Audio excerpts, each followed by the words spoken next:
Tonight, dangerous driving causing death. Despite the efforts of bystanders and emergency services, Dante succumbed to his injuries. A young boy run over, 2 suspects charged, including the bus driver. Many safety steps were ignored. Plus, lessons learned in London community housing. There's a reason that highly supportive housing is provided by specialized providers. What went wrong on Baseline Road and the steps taken to get it right. And welcome to the cottage. This is absolutely a retreat. Elgin County's first hospice facility nearly ready to open its doors.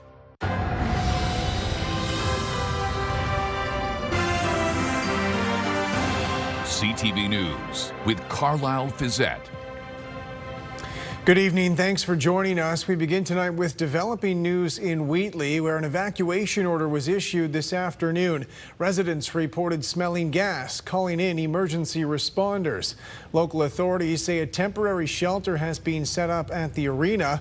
A resident tells CTV News a sewer near the library was seen bubbling this afternoon. They also say the same thing happened in the basement of the former Irish pub, the epicenter of an explosion 4 years ago, which leveled a section of the community's downtown. Police are urging the public to stay clear of the area. London police laid charges today against the person accused of running over a young boy last December as he was getting off a school bus. The 7-year-old later died in hospital, and as Jerry Dewan reports, the bus driver faces charges as well. It was December 16th of last year. At the end of his school day, 7-year-old Dante Caranci was getting off the bus in front of his home on Longwoods Road in Lambeth when he was struck by a Honda Pilot. Despite the efforts of bystanders and emergency services, Dante succumbed to his injuries and died in hospital. Police say their investigation indicates the westbound Honda made no attempt to stop, despite the bus safety arm being extended and red lights flashing. After a 6-month investigation, police have now charged 47-year-old Atir Mir of Milton. We have reasonable grounds to believe that the driver of the vehicle committed the offense of dangerous operation causing death. Police say Mir was doing courier deliveries at the time of the incident. They have also charged the driver of the bus. London resident Jose Lima was 81 at the time of the crash. He is facing 1 count of criminal negligence causing death. Many safety steps were ignored by Mr. Lima, including failure to ensure traffic was stopped and it was safe for the child to exit the bus and cross the roadway. Lima has since turned 82 and has a Class E driver's license, allowing him to drive smaller buses. Police say an individual must be at least 21 to drive a bus. They do courses with the ministry, they do written tests, they do a driving test, they do medicals, they do vision test as well. There is no limit on how old a driver can be, but there is requalifying tests every 5 years. London police say the city saw fatal motor vehicle collisions drop 45% in 2024 compared to the previous year. But even one is too many. Tragically, Dante Caranci was the final road fatality of the year, just days before Christmas. Staff Sergeant Anderson says traffic investigations can be intensive and are very detailed, which is why it took half a year before charges were laid. Doing the measurements, doing speed analysis, trying to determine line of sight, how long we could see from where the bus was stopped to where the oncoming vehicle was coming. A lot of those things take time. London police say that during bail proceedings, they requested and the Crown sought driving prohibitions for both Lima and Mir, but only Lima was given a prohibition. Jerry Dewan, CTV News. A Windsor man accused of murdering a local musician 3 years ago is free tonight, acquitted by a London judge who found Crown prosecutors failed to prove their case against him beyond a reasonable doubt. With more on the decision, here's Nick Paparella. During his trial earlier this year, the court heard how Craig Allen was hooked on crack cocaine and driving around London in a stolen car in November of 2022. It's the same time the body of Daniel Fiset, the one-time guitarist for the band Helix, was found with fatal stab wounds in Gibbons Park. After Allen was arrested in Toronto in connection with the murder, Justice Patricia Moore concluded that the 50-year-old Allen lied and deceived officers in his statement about his whereabouts on the night Fiset was killed, saying, "I am simply unable to find him credible. His version of events was ever-changing." However, the judge also found that the Crown's key witness, the person who was with Allen and lured Fiset to the park that night for drugs, was also deceitful. Justice Moore said she couldn't rely on the Crown's evidence because the witness was an accomplished liar, adding, "In the end, when I consider the evidence presented in its totality, I am left with a reasonable doubt and must therefore find Mr. Allen not guilty of the offense of second-degree murder." His lawyers had argued that Allen was a scapegoat in this case. The evidence that the witness provided was not reliable or credible, and so based on that absence of evidence, there was not sufficient basis to conclude that he was the person who committed the act. Once the not guilty decision was handed down from Justice Moore, Allen turned and hugged his parents and then his lawyers.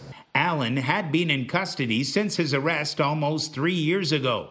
Within minutes of the verdict, he quickly left the London courthouse. I know these cases are always difficult, and particularly where there's two potential versions of events that could both be true, but I think the judge did the right thing in this case and found my client not guilty.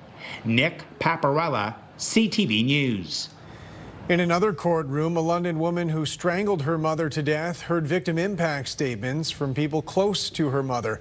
With more on their submissions, here's Rita Ismail. 3 victim impact statements were submitted inside a London courtroom today.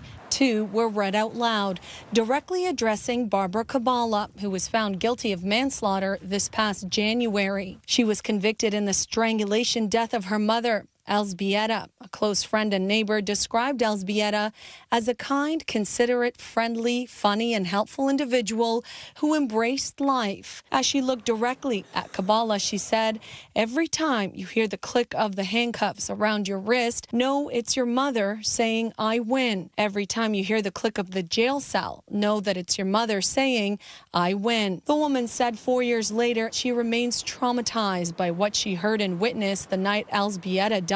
During the 3-week trial, the jury heard evidence that Kabala and her mother didn't always see eye to eye. On July 7th, 2021, the verbal arguing boiled over into a physical altercation at the townhouse the two shared.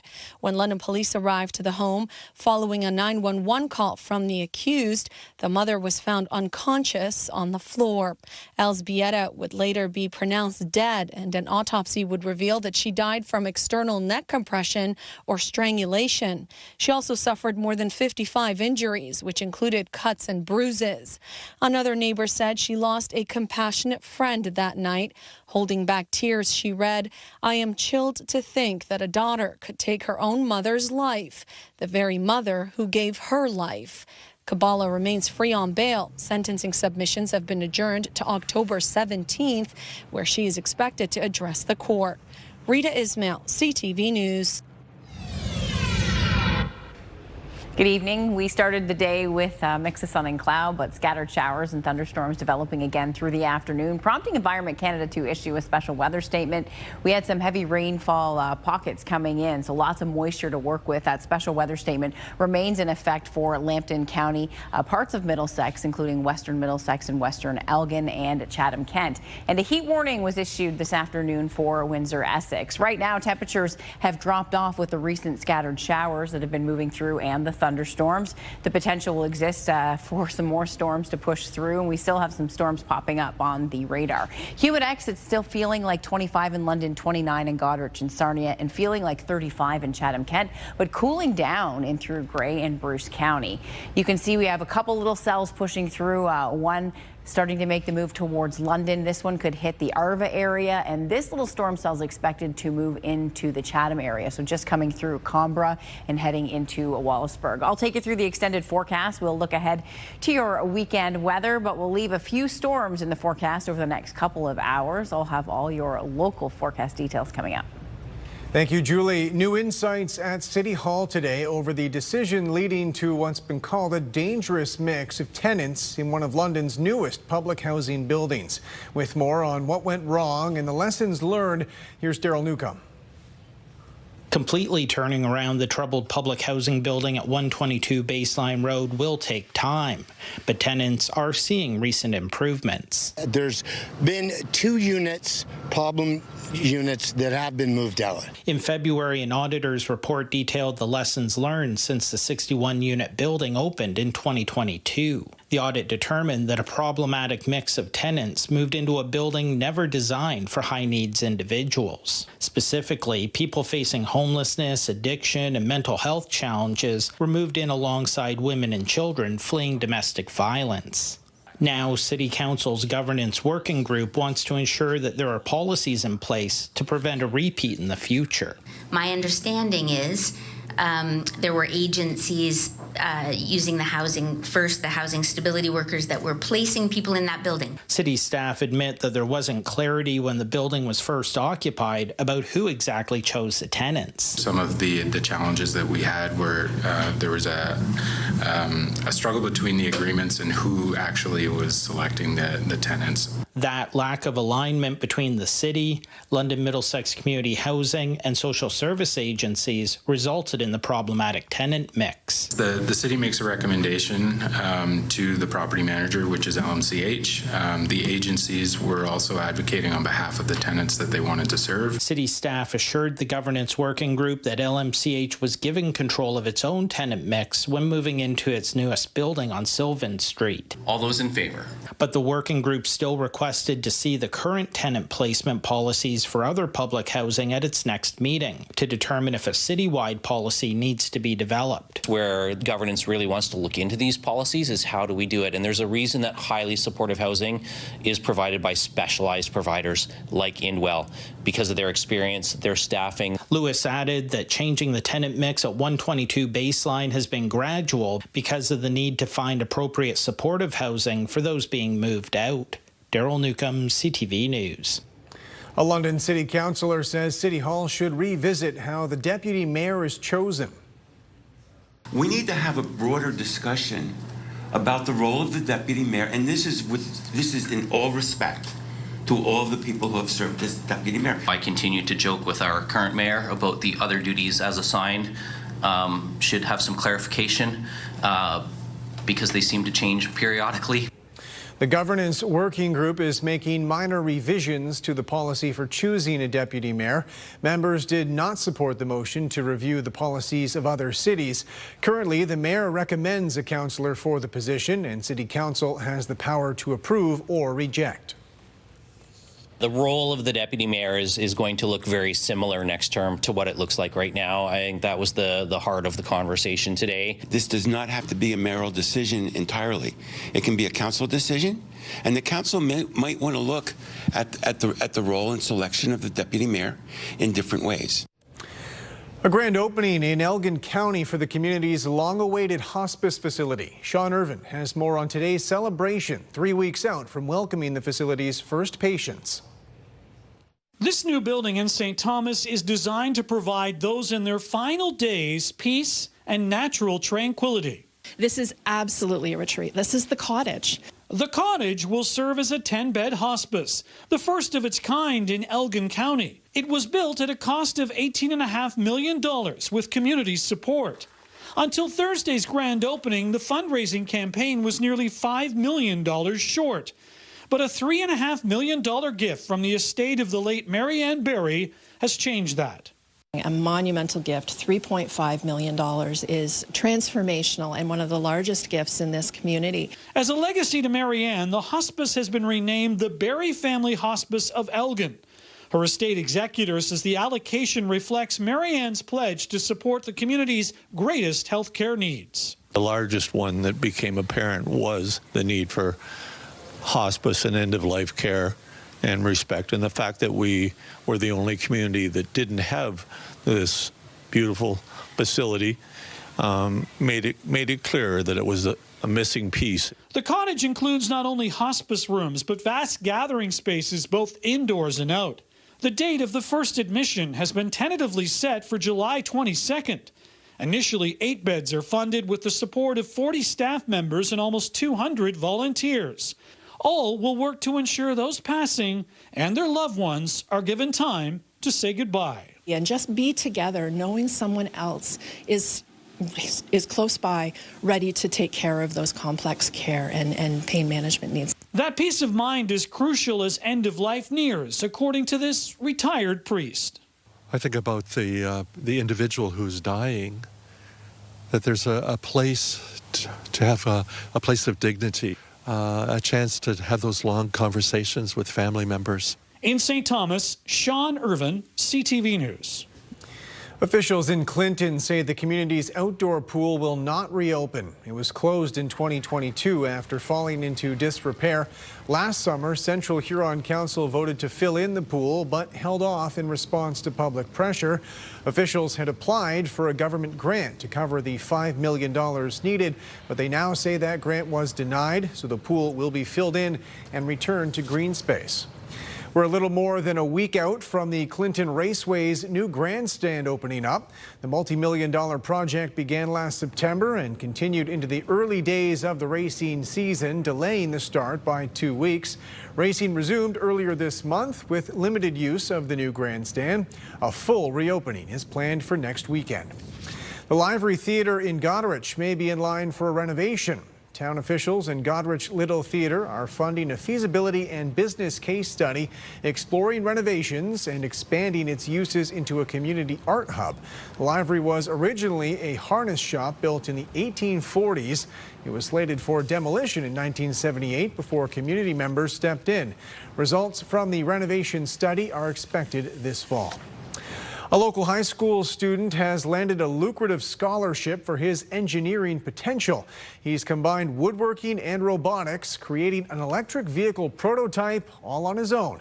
Brian Bicknell reports. At this luxury car dealership, there's one Mercedes-Benz without a price tag, but it has already earned one aspiring engineer greater riches than he could have imagined. And I'm pretty sure this is probably the first of its kind in Canada or even North America. This is Rebel Zabian, and this is his fully electric and fully functional wooden replica of a Mercedes G-Class SUV. The 18-year-old Regina Mundy student designed and built it, combining skills he learned in woodworking and robotics. It took me around like 2.5 months to finish, a total of 120 hours of work. I would work on this in between lunches during school, and I also had a woodworking class. The prototype has helped Rebel land a prestigious $120,000 engineering scholarship from the Schulich Foundation. He's one of 100 students across the country chosen from 300,000 applicants. Beautiful. I believe in him. He did the best. He got the scholarship. He's entered university, and I'm super proud of him. It was just a frame and a chassis. And then I just look at the completed project. I'm like, wow, that must be such a good learning experience. The G-Wagon replica is on display at Mercedes-Benz London for the time being, where company officials can showcase the local talent. Hard to replicate something like that without having one to compare it with, but it turned out very well. As it happens, young Rebel is graduating high school on this night, and not just with a generous scholarship, but a story to tell and a memory of a passion project that launched his future. He's set to study at Western, flying high toward a career in aerospace engineering. When you think of like how difficult this is to achieve, when you just remind yourself of that, it's incredible. It's not something that's ordinary. It's a unique experience. Brian Bicknell, CTV News. When we come back, Canadian pay raises. The job sector's making more and the industry's falling behind, according to new data. Plus, the new data showing the struggle for Canadian seniors accessing primary health care.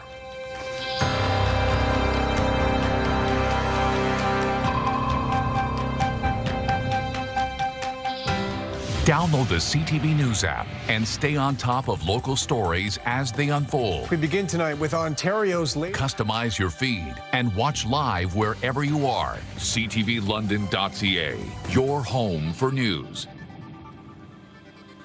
This is an exciting night. We are here at the Dream Home for the Dream Lottery because we are going to announce the Dream Lottery 50/50 winner life-changing prize coming up. We're also going to announce the grand prize winner in about 20 minutes time. I do need to tell you that all Dream winners were drawn yesterday under the supervision of MNP at the London Health Sciences Foundation office at 747 Baseline Road East. I have John McFarlane, President CEO of London Health Sciences Foundation. Who's the winner, John? What an exciting day. We're going to pick the 50/50 winner who's going to take home $549,410. Oh, I could And the winner totally is handle that. John Preet from Oshawa, Ontario. Ticket number F5251889. John Preet, Oshawa. Congratulations, John. Congratulations, John. We're going to try and call him, see if we can get his reaction. And in about 20 minutes' time, we are going to announce the grand prize winner of this gorgeous home, or $1 million cash. CTV London has your chance to unleash your inner Tarzan. Enter now at ctvlondon.ca for your chance to win a 4-pack of passes to Bowler Mountain Treetop Adventure Park. New data shows Canadian wages are up more than 4% compared to this time last year, well ahead of the national inflation rate. However, that's an average of all industries. And as Andrew Johnson reports, pay raises vary widely between sectors. Ever since the pandemic led to skyrocketing inflation, many Canadians have felt like they're drowning, not getting ahead. But the numbers have been turning around. New average wages in a variety of industries were released today by Statistics Canada. Pay overall is up more than 4%, but let's take a closer look. If you work in information and culture, it's an industry that's paying people 10% more than last year. These are jobs related to the movie industry, telecommunications, publishing, and content providing. Wages in real estate and rentals are up close to 10%. Finance and insurance wages rose 8%. Education is paying 7% more, and so is forestry and logging. At the other end of the spectrum, the average wage for people who work in utilities, think electric, gas, and water, is down close to 3%. Wages in retail down a bit as well, and in wholesale. The arts, entertainment, and recreation sector also didn't keep pace with inflation. Despite Canadians on the whole making more, one economist explains why right now, for you, it may not feel like it. The general person who may have seen reasonable wage gains since 2023, say, doesn't take that and compare it against the fact that coffee's $20 and it used to be $10 for a package. They don't compare it to the fact that butter is more expensive and beef is a lot more expensive. These are the types of calculations that economists do. We talk about real wages and whether you're gaining against inflation, but folks are upset. He also points out this trajectory of rising wages and economic growth over the past year or two is now in serious danger thanks to the Trump and tariff factor, and the near future is very much a question mark. Andrew Johnson, CTV News, Vancouver. And a new survey shows older Canadians struggling to connect with healthcare providers. As Scott Hurst reports, arranging appointments in a timely manner is proving a growing challenge. Canada's healthcare system is under significant strain, in part due to an aging population. And getting access to primary care is increasingly more difficult. I'm like a lot of people that my family has a history of cancer in my situation, but there are people that I know that have family histories of other conditions you should be concerned about, and you don't have a chance to get a checkup. Canada is falling behind some international partners. About 8% of Canadians 65 and up don't have access to a primary care provider. That's about 600,000 people, meaning more seniors are going without care compared to those in the U.S., UK, France, and Germany, to name a few. The report published by the Canadian Institute for Health Information also notes older Canadians are struggling to access mental health care when they need it. Mental health care is really important for older adults. We found in our survey in 2024 that 1 in 4 older adults reported feeling isolated at least some of the time. The report also shows timely access to primary care has been getting worse. Only about a quarter of seniors who have access to care can even get an appointment the same day or next. That number was much higher than in a previous survey less than a decade ago. Now, improving access is not an easy fix. Canada's population is rapidly aging and people are living longer. According to Stats Canada, seniors made up less than 1/5 of the population in 2023. By 2030, that number will swell to nearly a quarter. Scott Hurst, CTV News, Toronto. On the desk with Julie Atchison now, and it's been quite a week in terms of weather stories. We started off with such intense heat, and now we've got the thunderstorms mixing in. Yeah, the thunderstorms have been, I feel like, relentless. Like, it's just been on and off and on and off, and every time you think you get a break, another one rolls in. Roll right back, yeah. Yeah, we still have some storms out there this evening, but as we take a look at a nice beach volleyball game going on, you can see the solid deck of cloud in the background. It's muggy out there this evening as well, and conditions across our area tonight will remain warm. Our high felt warmer than that this afternoon. It felt like 36, so 10 degrees warmer than the actual temperature. 19 degrees our low, and the reason our high didn't get as high as previously expected was because we had that cloud cover and rain move in just before lunchtime in London.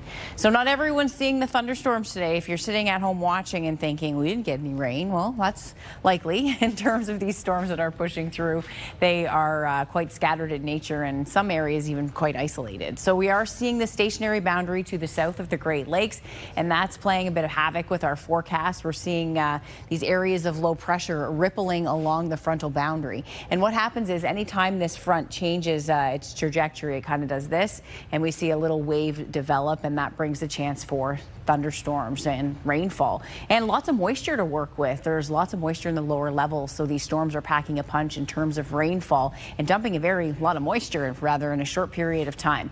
So what will happen tonight and into tomorrow morning is the front will start to take on more of a warm push, and the warm front will develop and lift northward tomorrow. That puts us in the warm sector. That means, though, instability, so the chance for some scattered showers and thunderstorms, but I am expecting most of it to hold off until we hit Friday evening.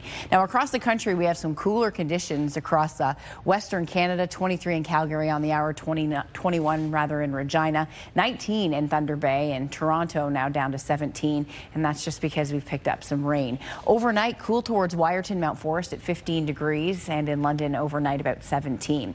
As we go out 24 hours, you can see the fronts coming through, so there'll be some showers pushing in tomorrow morning in through Grey and Bruce County, and there will be some scattered showers in southern Ontario. So we're in the warm sector. That's the cold front coming through heading into Friday evening. So we could see some scattered showers and thunderstorms develop Friday evening, and then as we head into Saturday, things start to improve. So keeping an eye on the forecast, especially if you are planning a beach day tomorrow. It will be very nice in the morning, 19 degrees by noon, 24, and then as we head into the afternoon, 30 degrees. Winds out of the south. It'll be quite humid, muggy conditions expected. Our metal roof outlet forecast for Saturday, a mix of sun and cloud, full sunshine on Sunday. Daytime highs over the weekend, 25 to 28 degrees. So looking beautiful. Monday, another warm front comes in with some showers, and then Canada Day in the morning. I said yesterday I'd pinpoint this for you. So the greatest chance for showers will be first thing in the morning on Canada Day, and then we should break into a mix of sun and cloud in the afternoon. Sunshine Wednesday and mainly sunny on Thursday. Midwestern Ontario, your forecast, thunderstorms expected. We could see a round first thing in the morning and then another round heading into Friday evening. Saturday, a mix of sun and cloud, the probability dropping to a 30% chance. Lots of sunshine in the forecast on Sunday. The long weekend is looking not too bad, so things starting to improve. Those probabilities dropping down a bit, so that's some good news to share with you tonight. Chance of showers on Monday as the warmer air pushes back in. The humidity will be moving in for sure as we head into Monday. So it's going to be quite warm, feeling like the upper 30s. And then Canada Day, chance for showers in Midwestern Ontario in the morning, but breaking back into a mix of sun and cloud. Carlyle, back to you. Julie, thanks very much. Still ahead, falling behind financially every month. The new data on Canadian paychecks stretched thinner. On the latest episode of In Conversation with Rita Ismail, the Honourable Ed Holder joins me to chat about his time as London's 64th mayor and his life after retirement. In Conversation with Rita Ismail, available at iHeartRadio or wherever you get your podcasts. Happy last day of school. Summer has officially begun, but nobody had a better morning than Connie, who got the call to find out she's on her way to see Shania Twain. And I wore my shirt to celebrate. Also, I wanted to wear my Shania shirt. It's a lovely shirt, TJ. I know, that's why I wore it.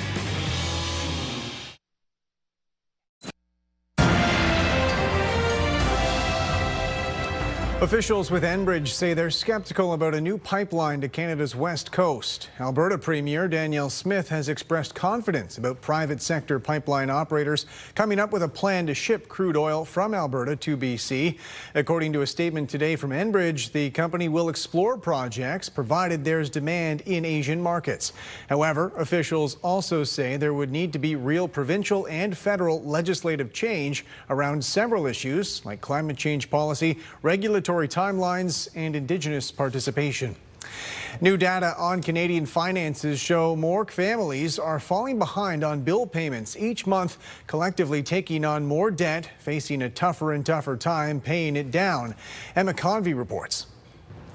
Independence is a dream for many Maritimers, one where they can live on their own and take on day-to-day expenses comfortably. But debt keeps that goal far from reach. There's so many occasions that we have to stick together, which is a good thing, but but it's like it's becoming necessary for us just to get through. Experts say many have adopted that practice because of rising costs and fluctuating interest rates. In a given day, I might speak with about 6 or more clients, and I would say at least 2 out of the 6, they are experiencing that things are tight and you're just one paycheck away from a disaster. It's no longer paycheck to paycheck, it's bill to bill.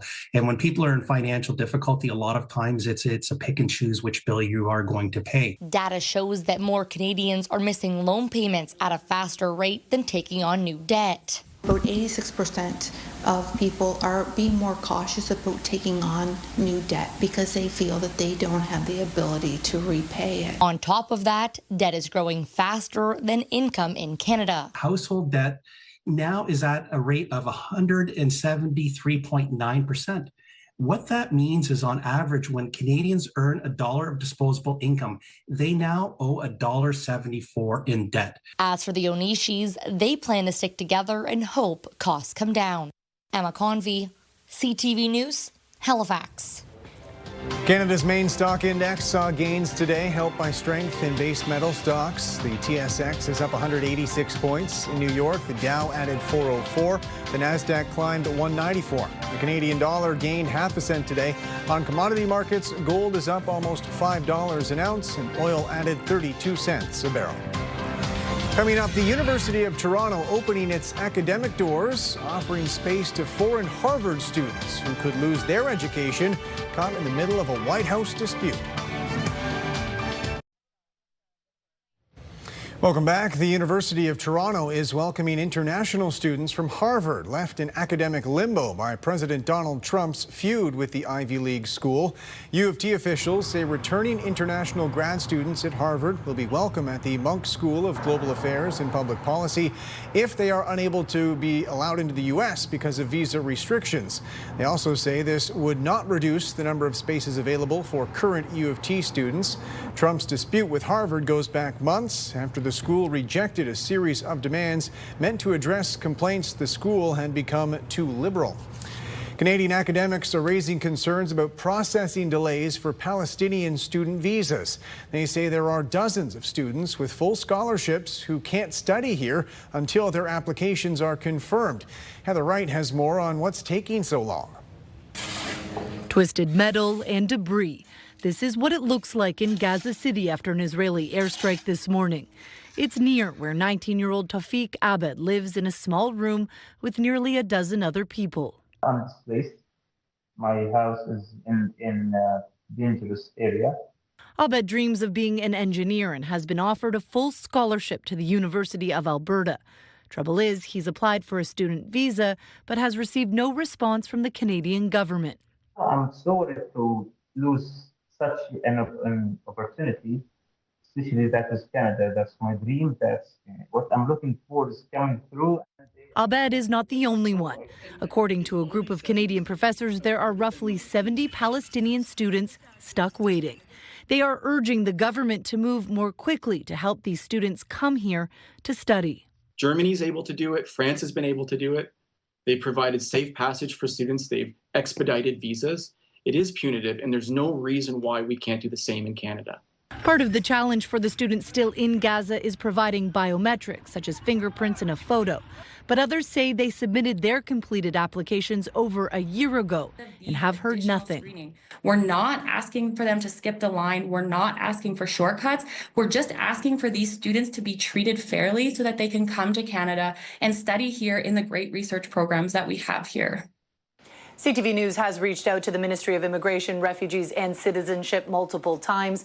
They have not yet responded to our questions about why it is taking so long to process these applications. Heather Wright, CTV News, Toronto.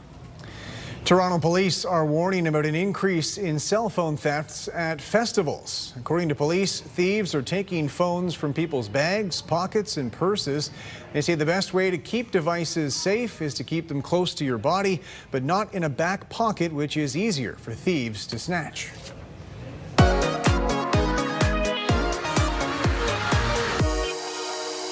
There are so many Canada Day festivities to get to. Lots going on this weekend. We're joined by KP from Mornings on 97.5 Virgin Radio. KP, you have the rundown for us. A great weekend ahead. Start us off Friday night. We've got lots of baseball. So we've got the London Majors playing games Friday, Sunday, and of course on Tuesday, Canada Day. On Friday, they take on Chatham. On Sunday, they're taking on Toronto. And then on Tuesday, they're taking on Barrie. So lots of action happening at Labatt Park. I haven't been to a game yet, but I'm excited to get out to a game and watch the London Majors play. There's something going on at Muncie Delaware Nation. Yeah, this is happening on Saturday, and they have a big ceremony, the opening ceremony at noon. They've got lots of really cool dances and food and entertainment. It's going to be a really special time, and again, that is happening at Muncie Delaware First Nation. All right, hot dogs and hamburgers? Tell us about this event. Yeah, this is a hot dog hamburger event. It's literally exactly that. So it's a festival with hot dogs and hamburgers. It sounds delicious. I can already smell it, but it's happening at Dundas Place, and that's happening this weekend as well. If you want to go and check that out, make sure you get some barbecued goodies. I feel like they might have some like fancy toppings too. I feel like you kind of have to get some like blue cheese in there, right? Some sauteed onions. Yeah, you know what? And cheese, definitely. Yeah, cheese is a must for both. Okay, love it. All right, Canada Day. There are so many different celebrations going on. Do you have the rundown of the list? East London, we've got South London, we've got downtown London. Pretty much wherever you go in London, there's one in Byron. There's so many different firework displays happening, but some of these are really big events. The one specifically in East London, as well as Southwest London. That one's in White Oak Park, but those are both huge, kicking off early afternoon around 2, and they've got like face painting. I know the one in East London has, I believe, a petting zoo. Like they've got so many really cool things like face painting and entertainment and music and of course food. And along with all of those celebrations, the fireworks start at dusk, usually around 10 o'clock. So all of us so proud to be Canadian. So it's great to be able to get out and celebrate our big day. There's a night market. I just want to backtrack a bit. I don't want to miss that one. On the 30th, so the day before Canada Day, on our Monday night, we've got one happening in downtown London as well. This is the night market that happens, and it looks really, really special. It's put on by the London Heritage Council, and lots of shopping, lots of delicious eats, and again, artisan vendors. So go and check that out too. All right, that's a full slate of events for your Canada Day weekend. Have a good time, play safe, have fun, and enjoy those fireworks. We'll see you next time. What an exciting night. We are announcing the grand prize winner for the Dream Lottery, a choice between this amazing, gorgeous dream home or $1 million cash. Before we do that, I have to tell you that the winning ticket was chosen with all other winners yesterday under the supervision of MNP at the London Health Sciences Foundation office at 747 Baseline Road East. And I have Michelle Campbell here, President and CEO of St. Joseph's Healthcare Foundation. Michelle? Are you ready? So excited. We are this so is excited. life-changing. Who's the winner? We are going to make a new millionaire in our region tonight. We're so excited to announce the ultimate grand prize winner in the Dream Lottery supporting London hospitals. And I am delighted to announce the winner is ticket number B1224226. And our winner is Gary Hill from St. Thomas, Ontario. Congratulations, Gary. Congratulations to Gary. Can you imagine what a decision? Congratulations again, Gary. Thank you to all of you for your support for the Dream Lottery. Localized flooding has been an issue in some neighborhoods. Thank you, Andrew, for sending this one in. He took this earlier in the week after a thunderstorm. We had some storm action today, and the chance continues heading into your Friday. Temperature-wise, we're on the warm side with high humidity. The best day over the weekend will be a Sunday with full sunshine across the region. The American Defense Secretary is disputing a leaked report indicating U.S. strikes on Iranian nuclear sites were not as damaging as White House officials claim they were. How about the Israeli Atomic Energy Commission? The devastating U.S. strikes on Fordow destroyed the site's critical infrastructure and rendered the enrichment facility inoperable. Here's the head of the UN Atomic Energy Agency this morning, Rafael Grossi. U.S. and Israeli strikes caused enormous damage to Iran's nuclear sites. Don't take my word for it. How about the IDF's chief of staff? I can say here that the assessment is that we significantly damaged the nuclear program, setting it back by years. I repeat, years.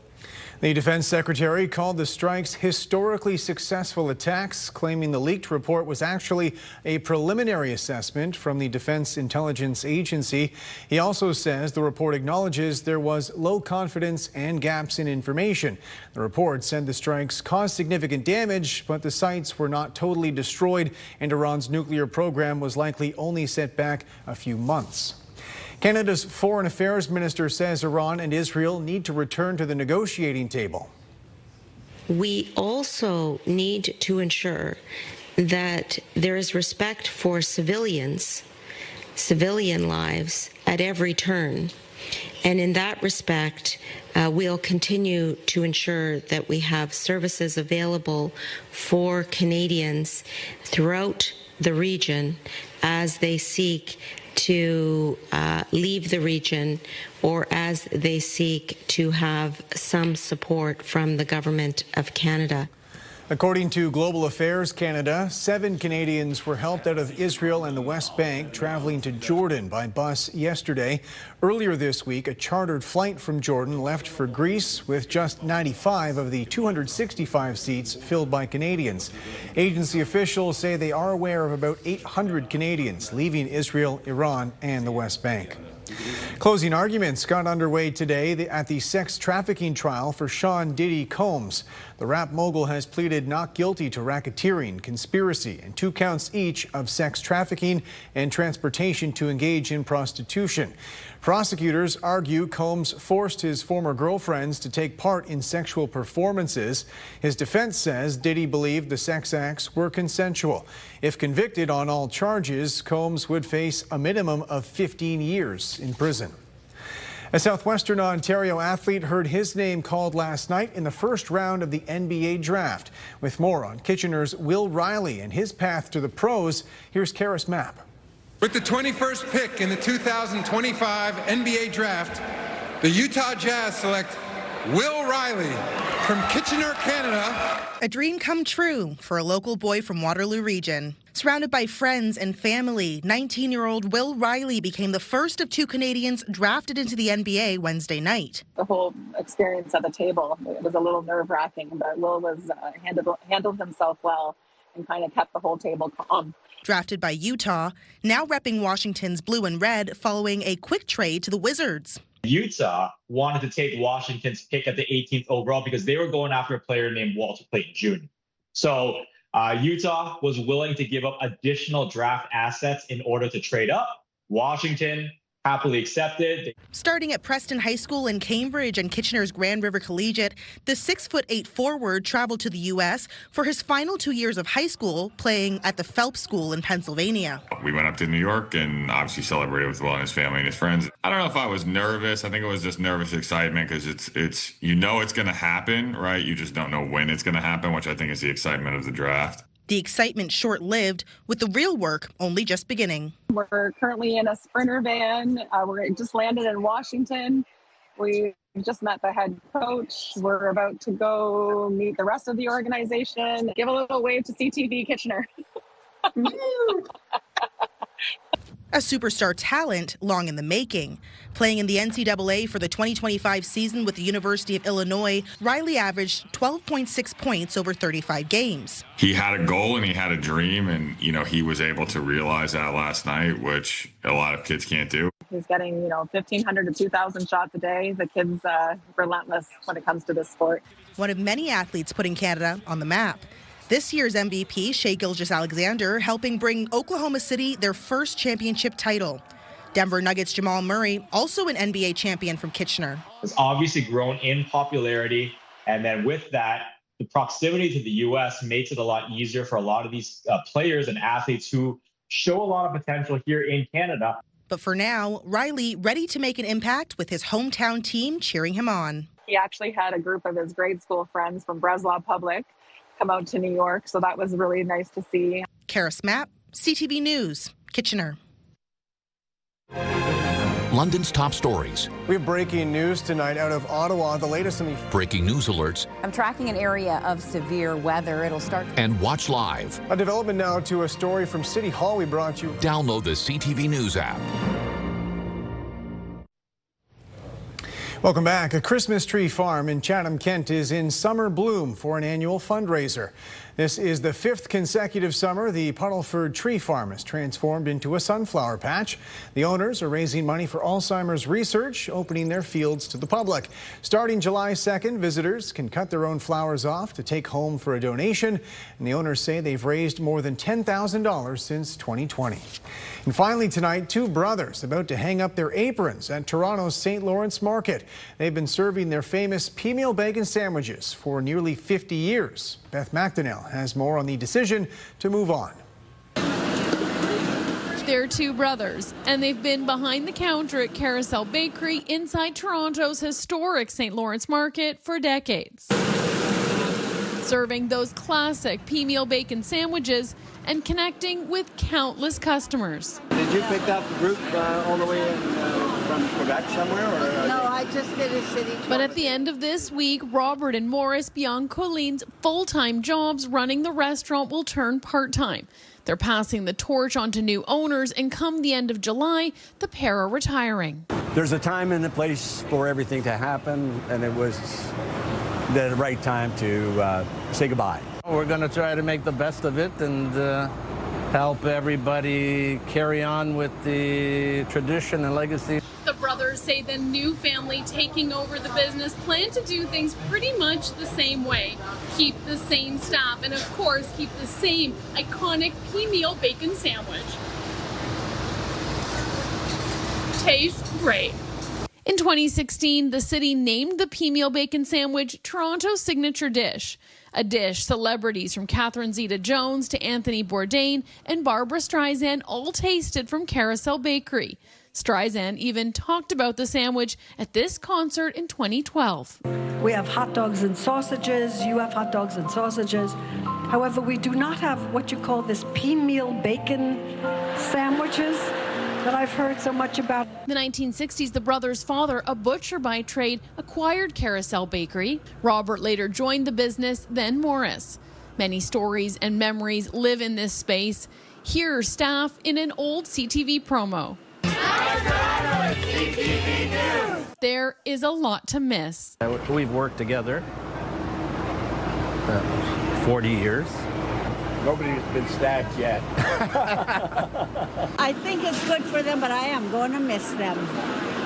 That was part of my highlight coming into the market, was coming here and saying hello and being looked after so nicely all the time. Before they leave, the brothers hope to see more people they've served over the years. Thank you, thank you, thank you. A chance to say hi and goodbye to all the people who've enjoyed this culinary experience. Beth McDonnell, CTV News. Bye-bye. That's it for us. Thanks for watching. For your latest local headlines, you can always head to our website. I'm back tonight with your late news at 11. Bye for now.